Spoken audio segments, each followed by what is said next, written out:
होइन यो हत्याको जिम्मा लिएर कटघरामा उभिनुपर्छ। राजीनामा दिएर मात्र हुँदैन, यो हत्याको जिम्मा लिएर कटघरामा उभिनुपर्छ। भाद्र 24 गते केपी शर्मा ओलीले राजीनामा दिएपछि सुशीला कार्कीले सडकबाट दिएको अभिव्यक्ति हो यो। पछि उहाँ नै अन्तरिम सरकारको प्रधानमन्त्री बन्नुभयो। त्यसपछिका जिएनजीहरूका मागलाई आधार मान्ने हो भने यो सरकारको मुख्य काम भनेकै भाद्र 23 र 24 गतेको घटनाको छानबिन गरी दोषीलाई कारबाही गर्नु हो। अब घटनाको छानबिन गरेर दोषीलाई कारबाही गर्न भनेर विशेष अदालतका पूर्व अध्यक्ष गौरी बहादुर कार्कीको नेतृत्वमा एउटा उच्च स्तरीय आयोग बनाइयो।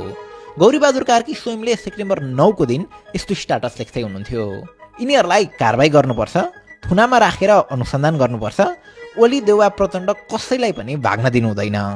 अब यस्तो हकी मान्छेलाई जाँचो जाएको जिम्मा दिएपछि यी सब जेल परिहाल्लान् नि भन्ने लागेको थियो।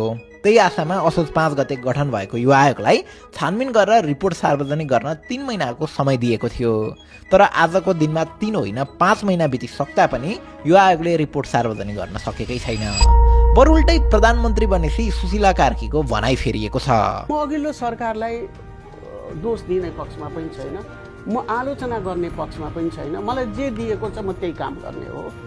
आखिर प्रधानमन्त्री बनेपछि सुशीला कार्कीलाई के भयो, किन बोली फेरियो, अनि यो आयोगले अहिलेसम्म किन रिपोर्ट सार्वजनिक गर्न सकेको छैन? यसमा के राजनीति हुँदैछ?